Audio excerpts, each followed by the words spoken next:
오늘 우리가 함께 나눌 말씀 마태복음 6장 9절 말씀부터 13절까지 같이 보겠습니다. 마태복음 6장 9절 말씀부터 13절 교독하는 방법으로 읽겠습니다. 그러므로 너희는 이렇게 기도하라. 하늘에 계신 우리 아버지여, 이름이 거룩히 여김을 받으시오며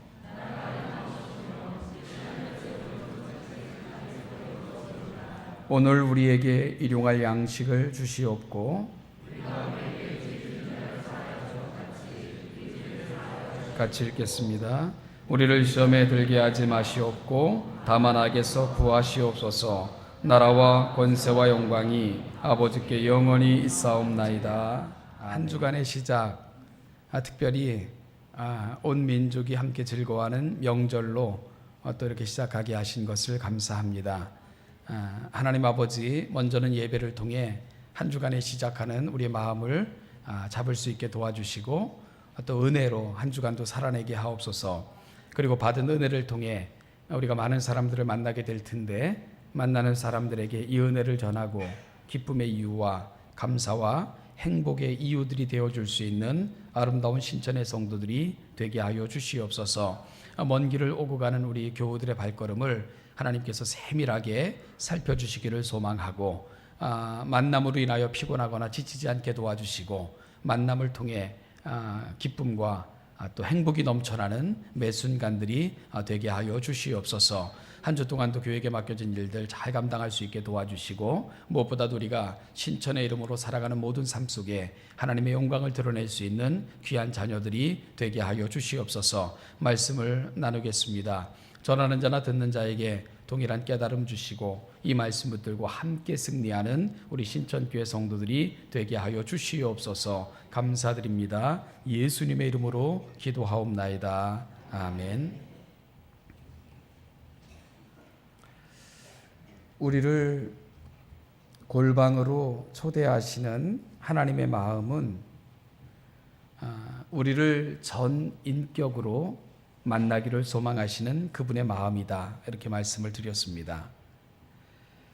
그리고 골방으로 초대받아 하나님을 만나기를 소망하는 사람들은 전심으로 진심으로 그분을 사모하는 자들이기 때문에 의미 없는 말들, 무의미한 말들의 나열인 중언부언은 필요 없게 되는 것이지요. 사랑하는 사람을 만나면서 전 인격적 만남을 소망해야지 늘 주변을 두리번거린다거나 무의미하고 쓸데없는 말들로 시간을 허비하고 있다면 그들은 진정한 만남을 소망하는 것도 진정 사랑하는 것도 아닐 것입니다. 그래서 하나님께서 골방에서 만나자, 그리고 중언부언하지 말라 부탁하시는 그 마음은 우리를 전인격적으로 우리의 모든 것으로 만나고 싶어 하시는 우리 하나님의 마음의 표현인 것을 우리가 이해할 수 있게 되는 겁니다. 오늘은 그 다음 이야기를 나누어 볼까 합니다. 그러면은요, 하나님 앞에 전인격으로 그리고 그분을 진정으로 만나고 싶어 하는 사람들의 기도는 어떤 기도일까? 오늘은 바로 주님이 직접 가르쳐 주신 기도를 통해서 이 부분을 접근해 보려고 하는데요.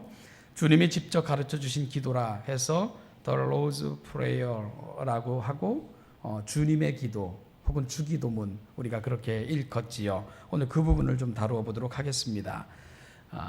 이 기도문을 기록하고 있는 다른 복음서인 누가복음에서는 이 기도의 배경을 이렇게 설명을 합니다.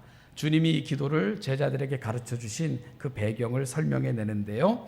예수님께서 한 곳에서 기도하기를 마치시니까 제자 중 한 사람이 예수님께 와서는 선생님, 우리에게도 기도를 가르쳐 주옵소서, 이렇게 요청을 하게 됩니다. 요한이 제자들에게 기도를 가르쳐 줬다고 합니다. 우리에게도 가르쳐 주세요, 그렇게 요청하는 것이지요.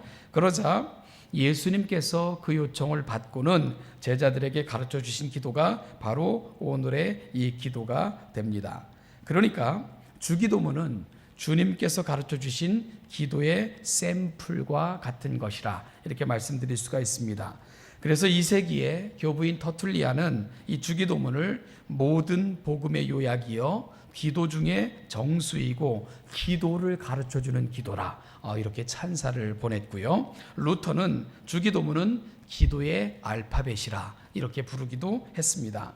여러분들이 어떤 언어를 배운다면 무엇부터 배웁니까? 기역, 니은, 디귿, 리을 혹은 A, B, C, D 알파, 베타, 감마 알파벳부터 배우는 거지요. 마찬가지로 기도를 배우고 싶은 사람들은 주기도문으로 시작해야 된다. 루터는 그렇게 이야기하고 있는 것이지요. 여러분 특히 많은 그리스도인들이 기독교라는 종교를 우리의 신앙으로 갖게 되면서 가장 많이 듣는 말이 기도라는 말일 것입니다. 그리고 교회를 통해서 가장 많이 요청받는 부분도 기도합시다, 기도하세요, 기도는 하고 기도에 대한 부분들을 가장 많이 듣게 될 것입니다. 그런데도요, 기도에 대해서 어려움을 호소하시는 분들이 굉장히 많습니다. 신방을 해보면 기도하세요 그러면 저는 사실 기도를 못해요. 어떻게 기도하는지 잘 모르겠습니다. 기도 너무 어려워요. 이렇게 하소연 하시는 분들이 굉장히 많은 것을 보게 됩니다. 역설적이죠. 가장 많이 듣는 것이 기도고 가장 많이 하라는 것이 기도인데 기도에 대해서 가장 어려워하고 있다. 그것이 어찌 보면 많은 분들의 현실이라 이런 생각을 하게 됩니다. 그런 측면에서 오늘 주기도문을 함께 다루는 것은 의미가 있다고 생각을 하게 됩니다. 자, 오늘부터 우리가 몇 주 동안 주기도문을 통해서 기도의 산책을 함께 떠나보도록 하겠습니다. 사실 기도에 대해서는요, 지난 우리 학기 우리 신천 바이블 아카데미에서도 우리 김정미 전수사님을 통해서 아주 잘 배웠고요. 또 깊이 있게 배웠다고 생각을 하는데요. 자, 우리가 이번 시간은 이 주기도문에 대한 것들을 함께 나누면서 주님이 가르쳐 주신 기도 그리고 상 받을 의가 있는 기도는 어떤 기도일까? 그리고 기도의 핵심 정수가 뭘까? 우리가 함께 좀 살펴보는 시간이 되기를 원합니다. 자, 그러면은요, 먼저 기도자의 태도에 대한 부분부터 잠깐 생각해 볼까요? 여러분, 기도자에 있어서 기도의 분량보다 더 문제가 되고 중요한 것은 사실 기도의 내용입니다. 우리가 처음 기도할 때는 사실은 무엇을 주십시오, 무엇을 요청하는 것, 이게 기도라고 잘못 알 수가 있지요. 그러나 기도가 깊어지면 깊어질수록 기도라는 것은 내 생각이나 욕심을 하나님 앞에 구하는 것이 아니구나 하는 것들에 대한 깨달음이 오기 시작을 합니다. 그러면서 기도라는 것은 하나님께 조금 더 가까이 나아가 그분을 대면하면서 그분의 뜻을 깨닫기를 소망하는 간절한 열망이 기도이구나 하는 것을 우리가 알게 됩니다. 여러분, 그래요. 기도의 핵심이라는 것은 내가 원하는 것, 욕망들을 무조건적으로 그분께 말하는 것이 아니고 그분의 얼굴을 뵙고 그분의 인격을 접하면서 그분이 정말 원하고 기뻐하시고 기대하시는 것이 무엇이구나 하는 것들을 깨닫는 우리 믿음의 행위들, 그것이 기도다, 이렇게 정할 수가 있다는 거죠. 겟세마네 동산에서의 예수님의 기도가 그랬습니다. 예수님께서 처음에 어떻게 기도하셨냐 하면 내 아버지여, 만일 할만하시거든 이 잔을 내게서 지나가게 하옵소서. 그 고통스러운 십자가를 앞에 놓고 주님이 드렸던 기도입니다. 그런데요, 기도가 깊어지고 기도의 내용이 심오해지니까 예수님의 기도가 어떻게 바뀝니까? 그러나 나의 원대로 마옵시고 아버지의 원대로 하옵소서. 기도는 내 생각 또 내 소원, 내 열망을 넘어서 그분의 생각, 그분의 뜻, 그분의 열망에 가닿는 단계, 이것이 바로 깊은 기도자의 모습이다, 이렇게 말씀을 드릴 수 있는 거지요. 여러분, 기도는 내 생각을 강요하는 행위가 아닙니다. 내 생각을 하나님께 주입시키는 행위가 아닙니다. 오히려 기도는 정반대지요. 그분의 뜻에 내 생각을 맞추는 것입니다. 그분의 생각에 내 마음을 하나하나 조정해 가고 그분의 뜻에 이르기를 소망하는 간절한 열망을 고백하는 것, 이것이 바로 기도자의 모습인 것을 우리가 알게 됩니다. 여러분, 그래서요, 기복적인 기도와 주님이 가르쳐 주신 기도에는 결정적 차이가 나는 것을 알게 됩니다.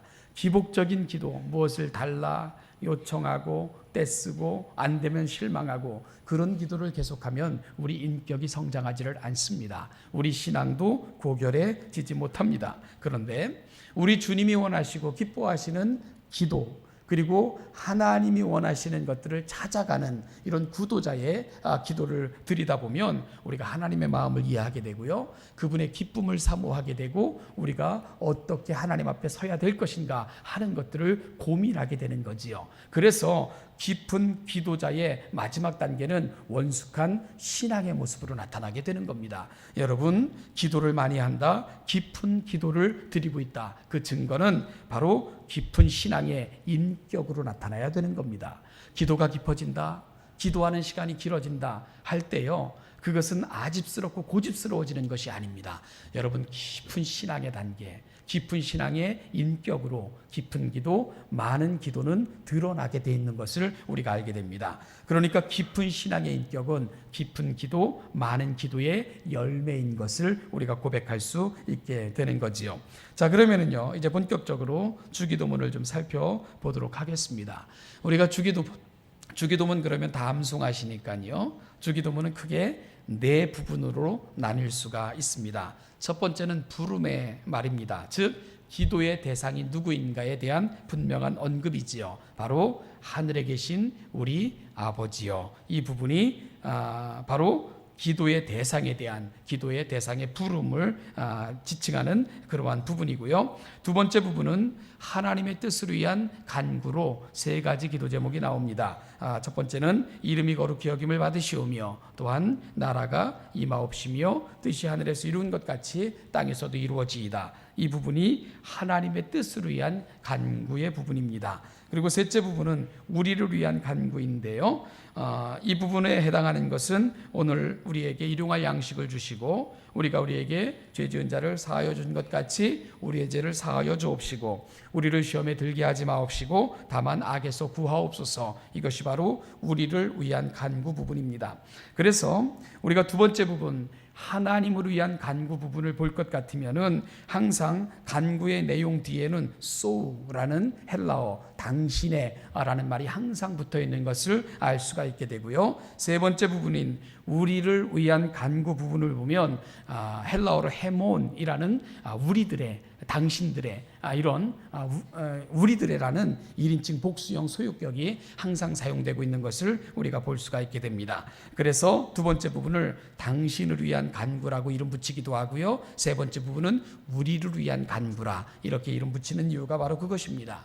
마지막은 송영 부분입니다. 나라와 권세와 영광이 아버지께 영원히 있습니다 하는 부분이 마지막 송영 부분. 그래서 주기도문은 크게 이렇게 네 가지 파트로 나뉘어져 있는 것을 우리가 알게 되는데요, 오늘은 이 네 가지 파트 중에 첫 번째 부분을 다루도록 하겠습니다. 바로 기도의 대상에 대한 부분이고요, 그리고 이 부분이 사실은 가장 중요한 부분인 것을 우리가 알게 됩니다. 함께 해볼까요? 저를 한번 따라해 보시죠. 하늘에 계신 우리 아버지. 네, 그것이 마태복음 6장 9절부터 시작되는 너희는 이렇게 기도하라 하고 알려주신 주님의 기도의 첫 번째 부분입니다. 하늘에 계신 우리 아버지요. 자, 질문할까요? 하늘에 계신 우리 아버지요 라는 말 중에 가장 중요한 말이 무엇일까요? 뭐라고 생각하시죠? 뭡니까? 예, 아버지입니다. 아버지. 그래서 이 헬라어 원문을 보면 파테르, 이 파테르가 아버지입니다. 아버지. 그리고 아바는 아빠. 그래서 아바 호 파테르 이렇게 돼요. 그럼 아바 아버지가 되는 거예요. 여러분, 이 헬라어 원문으로 보면 아버지라고 부르며 기도가 시작이 돼요. 그러니까 우리말은 어순을 바꿔놨죠. 하늘에 계신 우리 아버지. 그런데 헬라어 원문으로 다시 번역해 보면 아버지 우리의 하늘에 계신 이렇게 되는 겁니다. 그러니까 여러분, 영어에서는 이 가장 중요한 게 앞에 나오지 않습니까? 주어가 중요하죠. 아버지가 중요한 거예요. 그래서 아버지인데 그 아버지는 어떤 아버지냐? 우리의. 라고 소유격을 붙인 거고, 그리고 그 아버지는 어떤 분이냐 할 때 하늘에 계신, 이렇게 서술해 가는 것을 우리가 알 수가 있게 되는 거지요. 여러분, 기도에 있어서 가장 중요한 것은 바로 그 기도의 대상이 누군가, 그걸 인식하는 겁니다. 그런데 그 기도의 대상이 누구라고요? 아버지입니다. 아버지. 여러분, 기도는 아버지로 시작이 되는 거예요. 그리고요, 기도의 목표 지점도 사실은 아버지께로 가야 됩니다.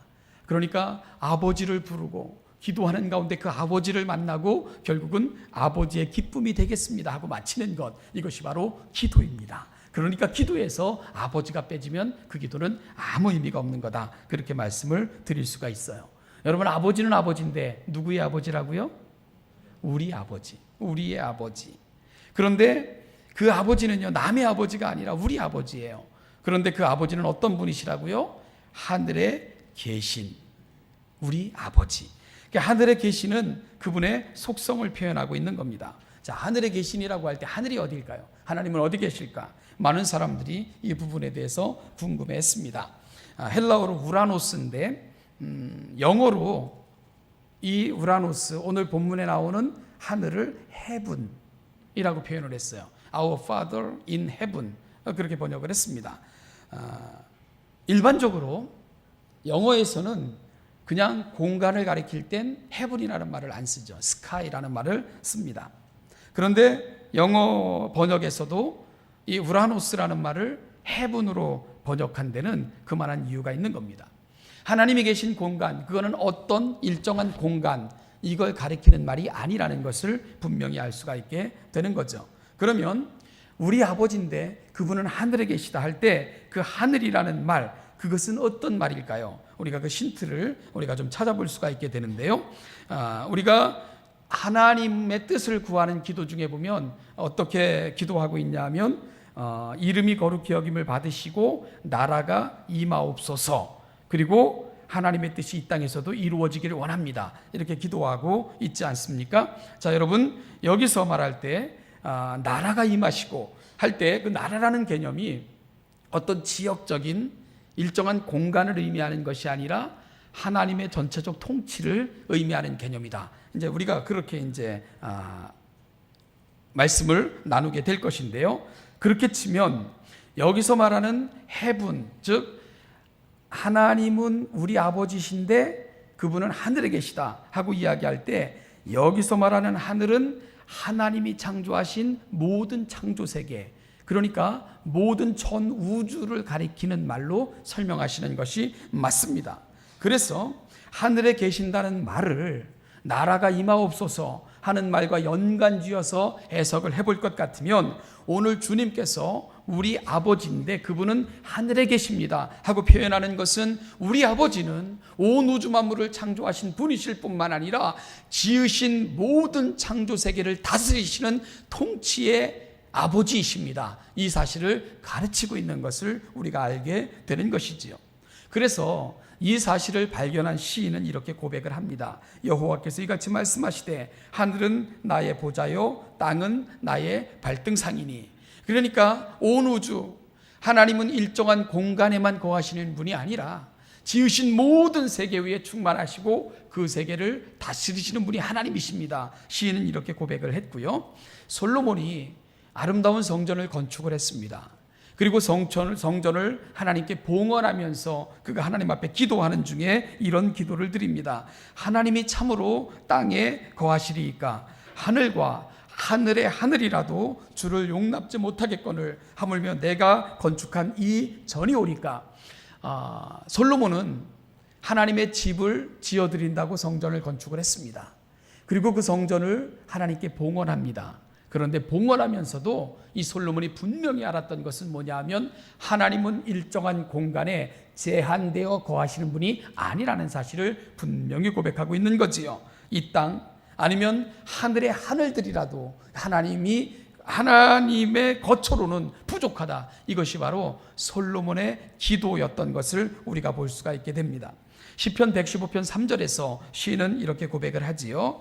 오직 우리 하나님은 하늘에 계셔서 원하시는 모든 것을 행하셨나이다. 그러니까 하늘에 계신다는 표현은 하나님의 일정한 거처를 말하는 것이 아니라 온 세상에 편재하심, 그리고 그분은 그 모든 세상을 다스리심 하는 통치권과 관련된 개념으로 사용되고 있는 것, 이것이 바로 하늘에 계신이란 개념인 것을 우리가 알 수가 있게 됩니다. 그러니까 여러분, 오늘 주님께서 우리의 기도의 대상으로 표현하고 계신 아버지, 우리 아버지, 그분은 하늘에 계신 분입니다. 이 표현은 어떤 표현이 됩니까? 사랑하는 여러분, 온 세상을 창조하시고 그리고 창조한 모든 세계를 통치하시는 그 전능하신 하나님, 그분이 바로 저와 여러분들의 아버지가 되십니다 하는 사실을 주님은 가르쳐주고 있는 거예요.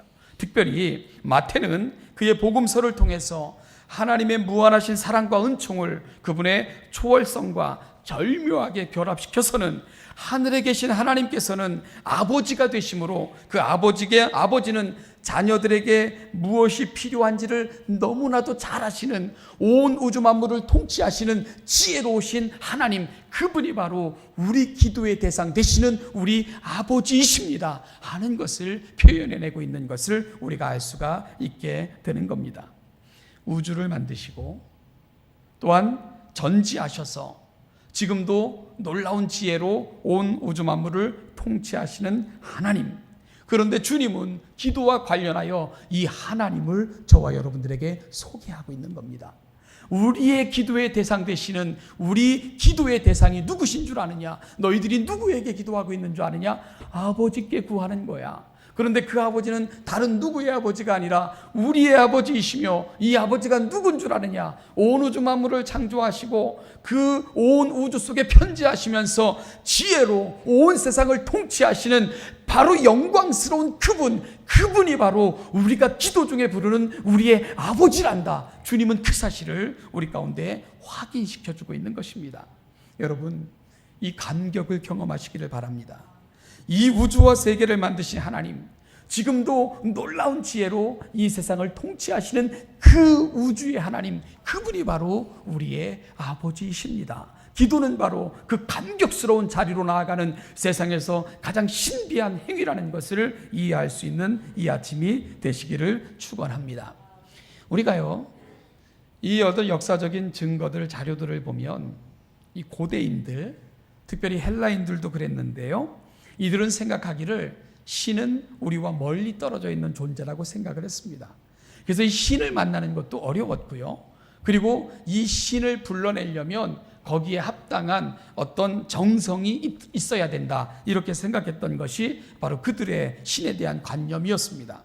그래서 우리가 고대 바벨론 그 기록을 보면 신을 부르기 위해서는 거창한 말들이 늘 요구되어졌던 것을 기록을 통해서 우리가 보게 됩니다. 예를 들면 하늘과 땅의 왕이신 샤마스여, 공평과 정의의 주이시며 아누나키의 주이시며 이기기의 신이시며 우리에게 승리를 주시는 그 신께 간구하나이다, 이렇게 가는 거예요. 여러분, 그렇지 않아요? 이 주술을 하는 사람들을 보면 거창하게 신을 부릅니다. 거창하게 신을 불러요. 왜 그렇죠? 신을 설득하기 위해서 그런 거예요. 우리가 당신을 그렇게 존경합니다. 우리가 당신을 그렇게 고백합니다. 우리가 당신을 향해 그런 생각을 가지고 있으니까 오늘 오셔서 우리를 도우소서. 이것이 바로 고대인들, 그리고 또한 주술적 의미에서 신을 섬기는 사람들이 늘 신을 만나기 위해서 행하는 그들의 행위인 것을 우리가 알게 됩니다. 그런데 주님은 우리에게 기도의 대상에 대해서 어떻게 가르쳐주고 있습니까? 우리 아버지, 그럼 된대요. 우리 아버지, 그럼 됩니다. 우리가 성경을 읽어보면 재밌는 현상들을 만나게 됩니다. 대부분 기도를 표현하고 있는 성경 구절을 보면 성경에서 기도하는 사람들은 기도의 대상에 대해서 너무 간단하게 언급을 해요. 예를 들면 하나님이요, 아니면 여호와요, 아니면 내 하나님이요. 하나님의 사람들은 늘 그렇게 하나님을 부르고 있는 것을 보게 됩니다. 거창함이 필요가 없어요. 그런데요, 어느 부분을 보면 아주 거창해질 때가 있어요. 은혜로우시며 노하기를 더디하시며 자비로우시며 은총과 긍휼을 베푸시는 하나님이시여 여호와여, 이렇게 부를 때가 있습니다. 여러분, 그럴 때는 언제인 줄 아세요? 일상적일 때가 아니에요. 위급할 때입니다. 뭔가 하나님 앞에 설 수가 없는데, 그럼에도 불구하고 송구스러운데, 그럼에도 불구하고 하나님의 은혜가 필요한데 그럴 때는 거창해지는 거예요. 그러니까 하나님을 부를 때 뭔가 거창해진다. 그건 자연스러운 게 아닙니다. 뭔가 꺼리낄 때, 뭔가 도저히 하나님의 은혜를 받을 수 없을 때, 도저히 그 앞에 이룰 수 없을 때, 그럴 때는 말이 길어지는 것을 우리가 발견할 수가 있게 됩니다. 그러니까 심각한 상황에 처할 때나 감히 구할 수 없을 때는 그 하나님 앞에 낯을 조아리고 자비하시고 노하기를 더디하시고 눈치 한번 보고 긍휼을 베푸시고 그러면서 하나님을 간구하는 그런 것을 보게 됩니다. 여러분, 말이 길어진다는 거, 그건 자연스러운 게 아닙니다.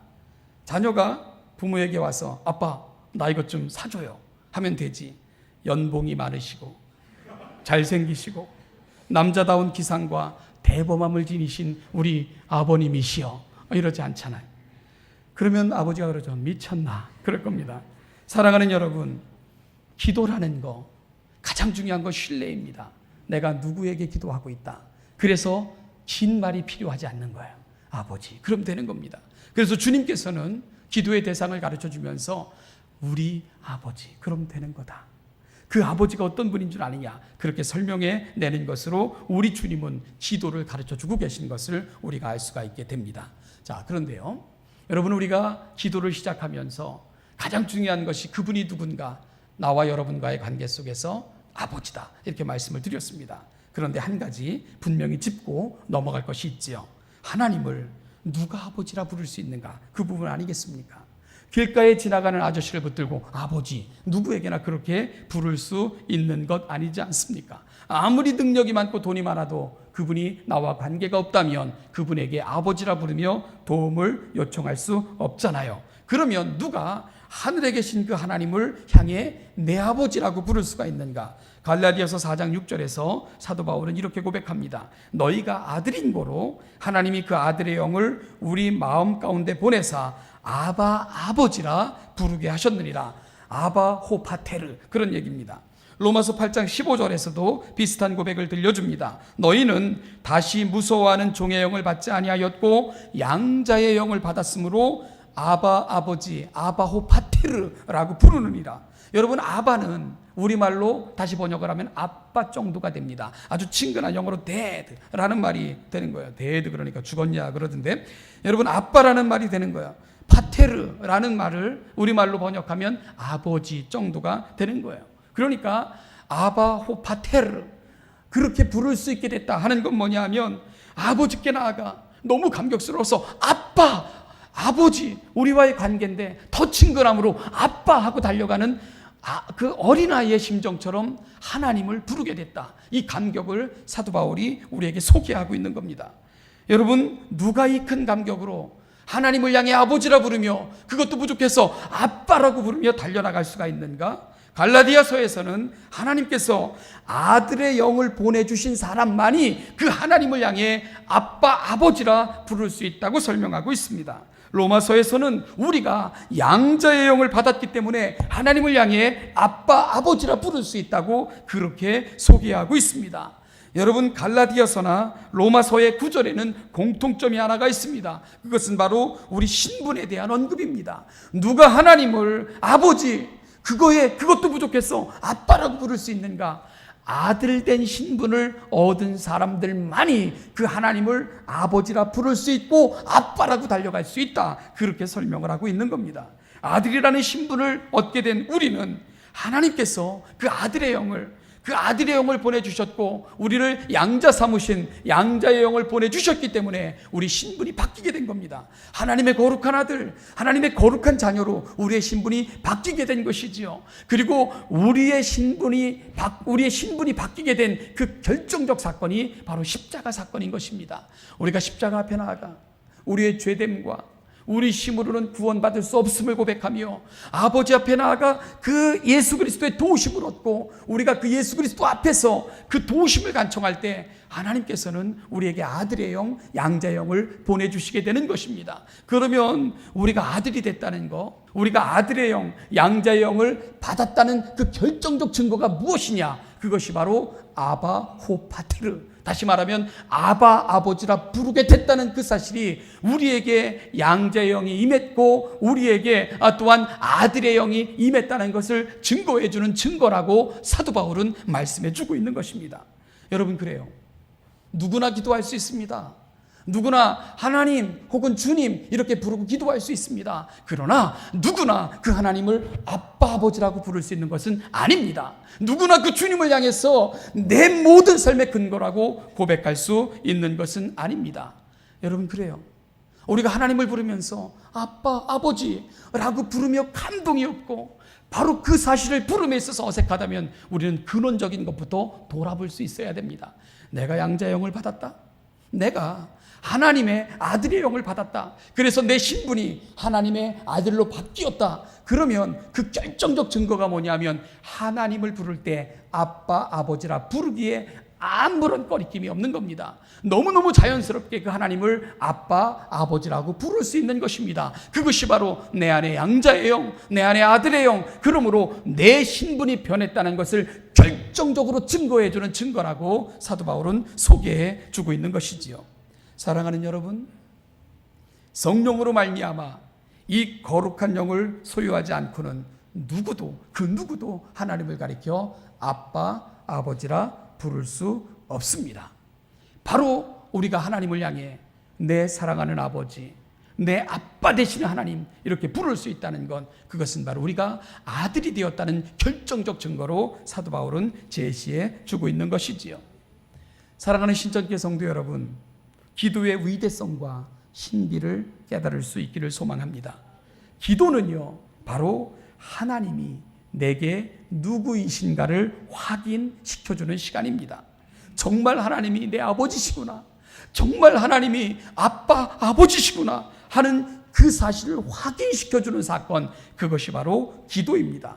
따라서 기도를 시작하시면서 아버지라고 부르는 것 하나만으로도 우리에겐 너무나도 많은 의미에 대한 설명이 된다는 것을 기억할 수 있기를 바랍니다. 그분이 내게 누구라는 거, 내가 어떠한 존재가 됐다는 거, 내게 어떠한 사건이 일어났다는 거, 내가 그 영광의 하나님을 아버지로 부를 수 있게 됐구나 하는 감사가 내 안에 넘친다는 것, 기도 속에서 하나님을 아버지라 부르는 그 한마디 속에는 이 엄청난 의미가 담겨져 있는 것을 알게 되는 것이지요. 따라서 우리는 기도가 무엇인가를 분명히 정의할 수 있게 됩니다. 여러분, 기도가 뭐죠? 아들과 아버지가 만나는 시간입니다. 아버지와 아들이 만나는 시간이에요. 여러분, 이 시간을 위해서 우리 아버지가 어떤 일을 하셨는 줄 압니까? 독생자 예수 그리스도를 십자가에 내어주고 그 아들을 십자가에 버리고 저주받는 자가 되게 하시면서까지 우리를 구원해 놓으신 거예요. 그리고 우리 속에 양자의 영을 보내주셨고 우리 속에 하나님께서 아들의 영을 보내주신 겁니다. 그러고 우리의 입으로 하나님 당신이 내 아버지십니다 이렇게 부르게 한 거예요. 그 사실, 내가 하나님이 내 아버지세요, 내 아버지, 아빠 아버지, 이걸 부르며 나아가기를 그토록 기대하시면서 하나님이 이 엄청난 일을 해내신 겁니다. 그러니 기도하는 것이 감격이지요. 내가 기도하며 하나님 앞에 나아가는 것이 내게도 감격이지만 우리 하나님께 얼마나 감격스러운 사건이라는 것을 여러분 이해할 수 있기를 소망합니다. 기도는 아버지와 아들이 만나는 거예요. 아빠이신 하늘의 하나님과 그의 아들의 영을 받아 양자가 된 그 친밀함을 나누고 확인하는 사건, 이것이 바로 기도라는 사건인 것을 이해할 수 있기를 바랍니다. 사랑하는 여러분, 또한 주기도문은 하늘에 계신 우리 아버지라고 시작이 됩니다. 내 아버지도 되시지만 그분의 그 이름을 함께 부르는 우리의 아버지도 되시는 거예요. 교회. 그래서 신비한 겁니다. 우리는 한 하나님을 아버지로 섬기는 사람들, 그래서 교회는 거룩한 가족의 의미가 있는 거지요. 여러분, 그래서 우리가 개인적으로 기도하는 것도 중요하지만 통성으로 부르짖어 함께 기도하는 것도 굉장한 의미가 있는 거지요. 왜냐하면 우리는 한 가족됨을 함께 소리 높여 그 하나님을 아버지라 부르면서 우리가 함께 확인하고 있는 것이기 때문입니다. 그래서 우리의 기도가 어디로 가야 될 것인가, 우리는 분명한 방향을 아버지라는 말을 통해서만 찾을 수 있다는 것을 이해할 수 있기를 소망합니다. 사랑하는 신천교 성도 여러분, 아버지와 아들이 만나는 사건, 그리고 자녀된 그 가족들이 함께 아버지 앞에 나아가는 사건, 이것이 바로 기도입니다. 2012년 동안 올 한 해 우리 사랑하는 신천교회 모든 성도님들 그 깊은 부자 간의 혹은 부녀 간의 정을 나누어 보시기를 바랍니다. 우리가 함께 기도하면서 하나님의 친밀함에 이르고 그 친밀함이 우리 가족된 공동체 속에 아름다운 행함으로 나타나는 복된 한 해 2012년 우리 신천의 한 해가 되시기를 주님의 이름으로 축복하며 축원드립니다. 기도하겠습니다. 하나님 아버지 은혜와 사랑 감사합니다. 하나님 내 아버지 그 사실만으로 충분함을 고백합니다. 하나님이 내 아버지시기에 행복합니다. 이 감사와 감격을 올 한 해 우리의 모든 삶 속에서 누리며 경험하게 하시고 이 행복과 감사를 함께 가족된 모두에게 표현하며 살아갈 수 있는 아름답고도 복된 성숙된 한 해가 되게 하여 주시옵소서. 우리 예수님의 거룩하신 이름으로 감사하며 기도하옵나이다. 아멘. 십자가에 못 박혀 돌아가시면서까지 우리를 거룩하신 하나님 그 아버지께 중매하셨던 우리 주 예수 그리스도의 은혜와 온 우주 만물을 창조하시고 통치하시는 전능자이실 뿐만 아니라 우리의 아버지가 되시는 그 하나님과 오늘 우리 곁에 서셔서 도우시고 인도하시는 성령님의 은혜가 오늘 이 자리에서 더욱더 친밀한 교제, 친밀한 나눔을 통해 그 보좌 앞에 이루기를 소망하고 그 만난 기쁨과 감격으로 더불어 살아가는 사람들에게 소망과 희망과 빛의 이유가 되기를 소망하며 이 자리에 있는 우리 사랑하는 신천교회 모든 성도들과 그 사랑하는 가정들과 그들의 자녀들과 그들의 사업체 위에 이제부터 영원까지 그 영원까지 함께 하시기를 축원하옵나이다. 아멘.